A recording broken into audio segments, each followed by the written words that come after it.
Welcome, brothers. Welcome to Paramaribo, the life and soul of Suriname, exclaimed a cheerful man. Call me, Bab. Follow me, and I will show you a life you could only have dreamt of. Okay, so this is how the people at the port, at the shore, were there to welcome. Okay. Is this Europe? Asked Idris. No, boy, of course not. This is South America, said Bab. So now we have this another character named Bab. Okay. But my father gave me enough money to go to Europe, Idris said. Then you have reached the wrong port. But going back is not an option, said Bab. So now here this is the conversation which is going between Idris and Bab. Okay. Now it's actually about, as if Idris was given some dosh, that is some money, to go to Europe. But unfortunately, he landed near this particular place in South America. Then you've reached the wrong port, but going back is not an option, said Bab. So now Bab is saying that, you see, now that you have reached here, you cannot simply go back. While Idris had drifted off, he had reached the northwestern tip of Africa. In order to get to Europe, he needed to go to the northernmost part. He grew fearful, then angry. He wanted to scream at the people who had brought him here to his God-forsaken land. So now he is feeling very sad that he had reached a wrong place. Okay. After a few minutes, reason replaced anger, and he realized that those people had not been obliged to save his life. They could have stolen from him and disappeared. If even in such a state of crisis they could be humane, why could he not be accepting? So now what happened? That time he was feeling very agitated, finding himself to be in the wrong place where he was not supposed to be. But then, you know what happened? His logical reasoning, part of his brain reacted and just made him realize that that was not the way he should have reacted. In fact, he should be thankful to them that, they did not just rob him from his things, and they did not make him feel very miserable. Rather, he was all alive in one single piece. Okay, so let's move ahead. He joined Bab's group. From Paramaribo, he reached the southernmost tip of Mexico via a place that he had heard Bab called Panama City. So now he had no option, right? So he had to join Bab's group. So he joined Bab's group and they reached the Panama City in South America. Let's move ahead.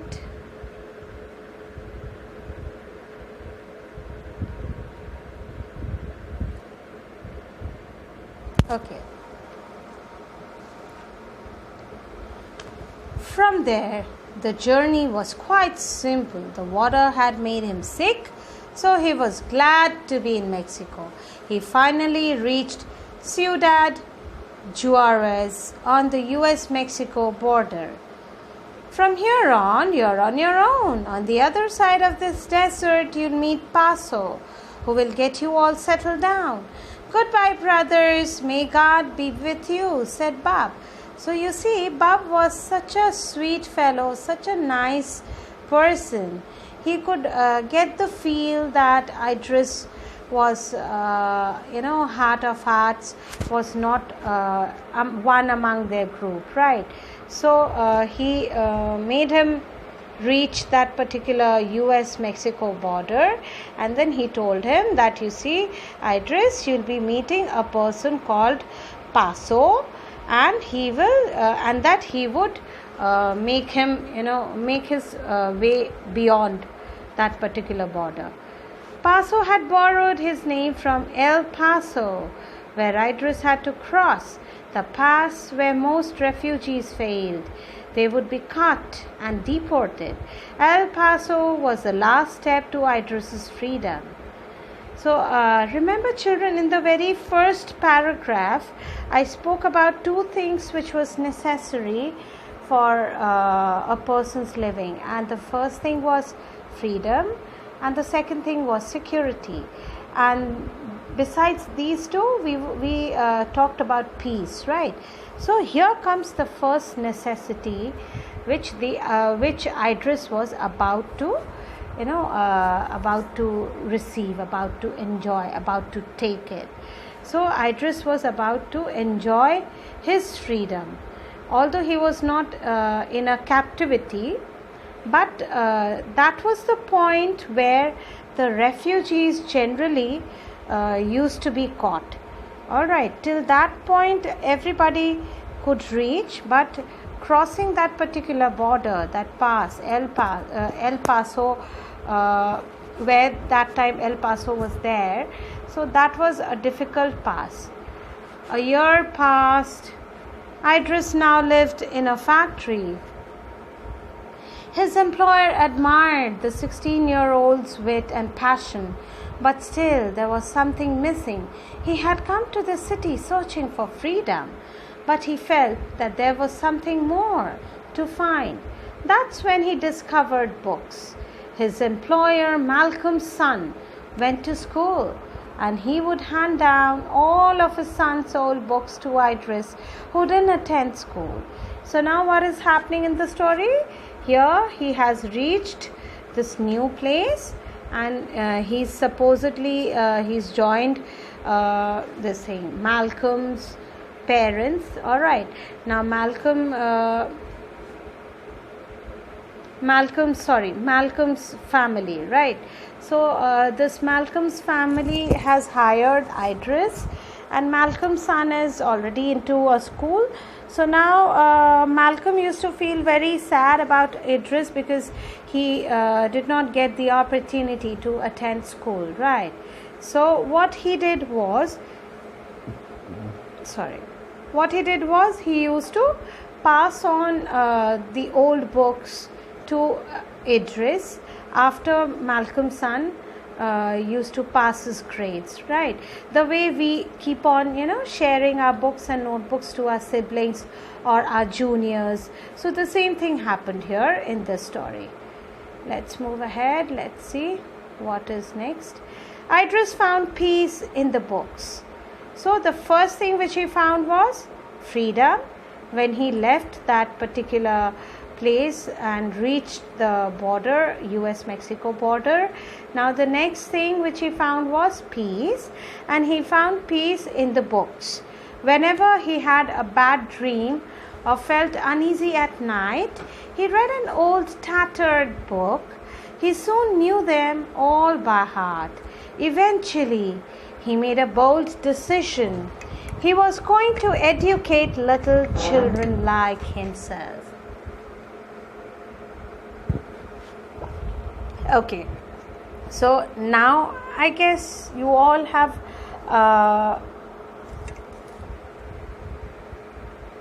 oh my god, my screensaver has turned up. Well, just allow me to drink water. Yes, thank you.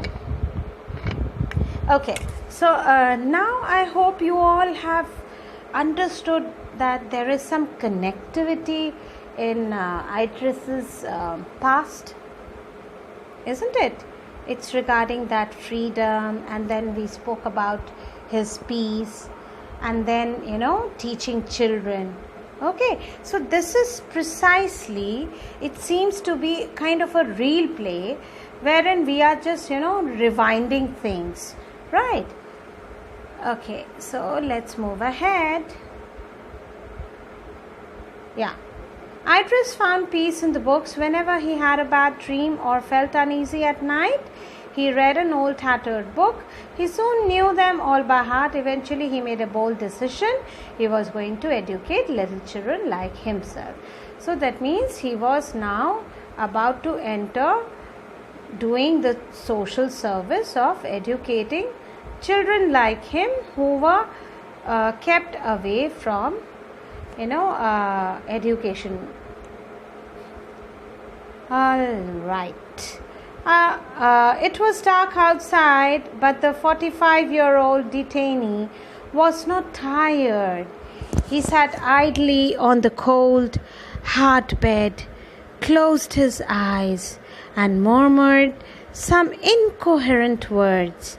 This woke up his cellmate, a bright orphan boy.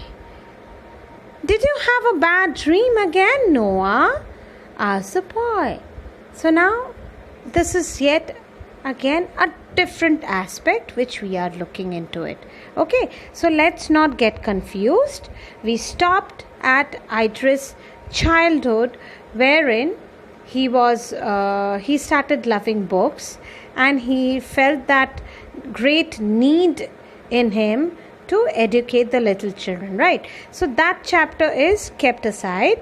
Now this is another circumstance, kind of a situation which we are dealing right now, that is in which this Noah is having a cellmate, okay, and he was murmuring something, and then his cellmate just asked him whether he was having any bad dream or not.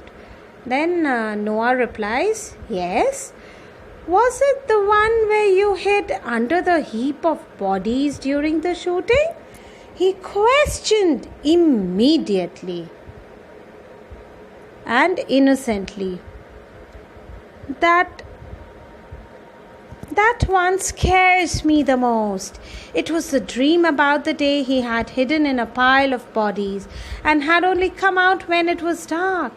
That's when he had run, drenched in blood, for miles and miles before collapsing.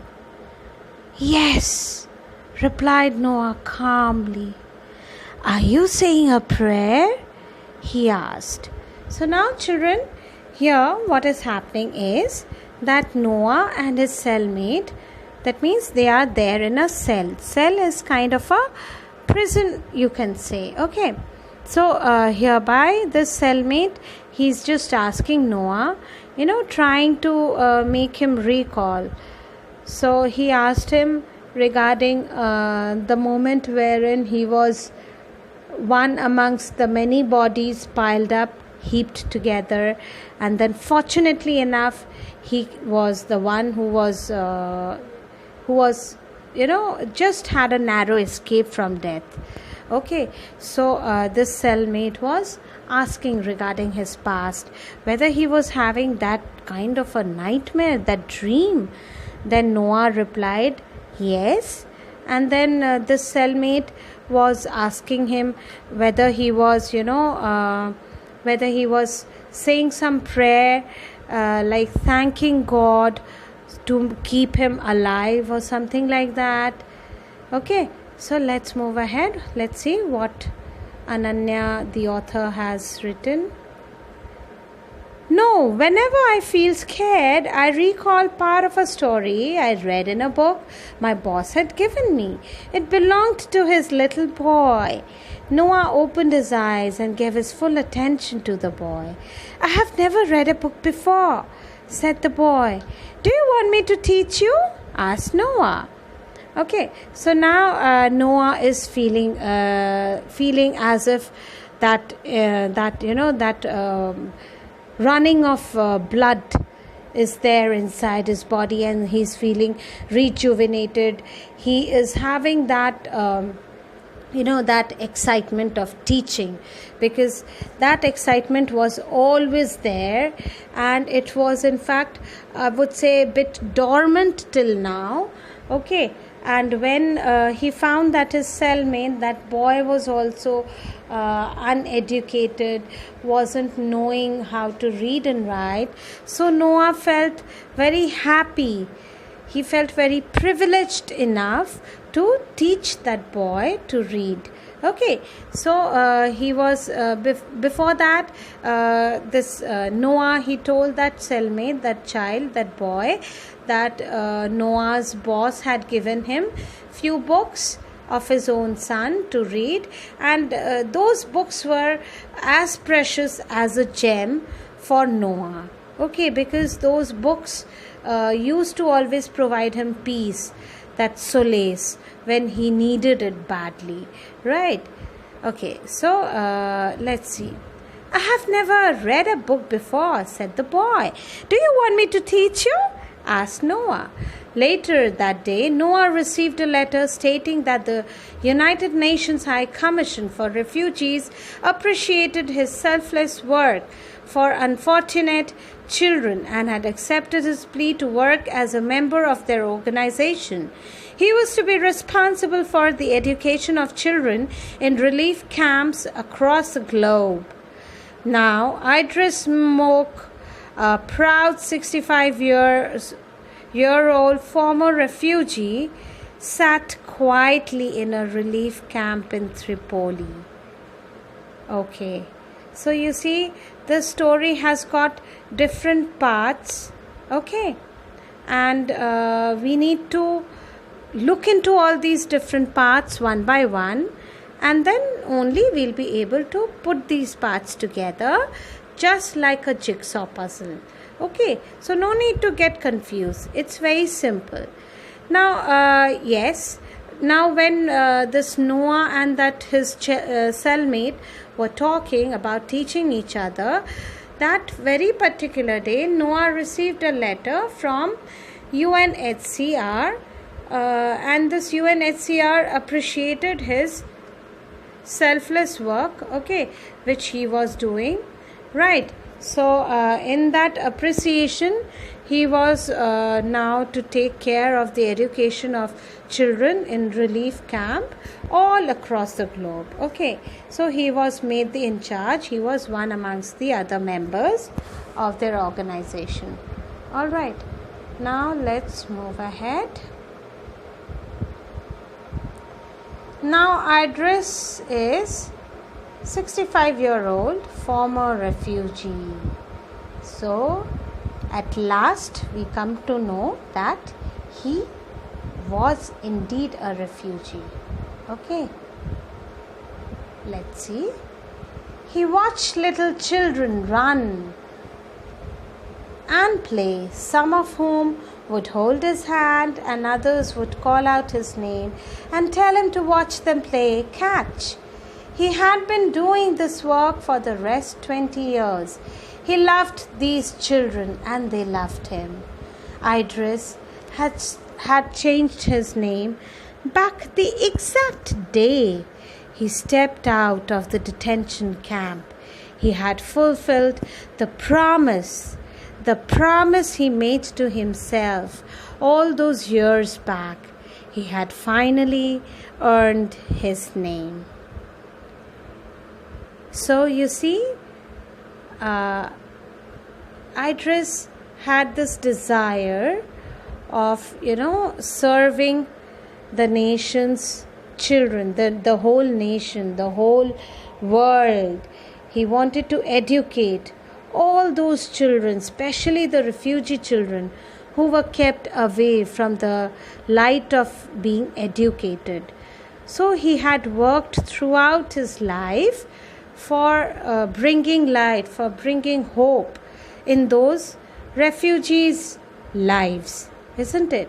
So since he was a child only, I would say since he was a teenager, he started this mission of his, that was educating all the orphan child or those children who were kept away from being educated, right? So he had this mission and he was able to accomplish, he was able to fulfill all his desires despite of being a refugee. he understood during his journey of his life that, everybody used to demean all the refugees. The refugees were not given the right to be educated. Okay, they were kept away from education. So he felt the urge, the need to educate them so that they too could be a part of the humanity, right? So when this UNHCR just appreciated his work, his selfless work, which although he was doing under a disguise, of being, I would say, somebody who was not a refugee, right? So his actual identity of being a refugee was kept dormant, was kept away from the whole world, because he knew the moment he would share his real identity to the world would start demeaning him. The world would keep him away from serving the humanity. The world would keep him away from pursuing his goal, his mission. Okay, so when he reached the age of retirement, that is the age of 65, he was a very, I would say, a very self-satisfied person, because everybody started loving him. The children were his favorites, and he was just like a child when he was with the children. And he was glad that he was able to fulfill his promise. He was able to fulfill his dream of serving the children, the humanity, by educating them. So that was all about this lovely story. Okay. So I hope it's clear. It is precisely about this Idris. Okay.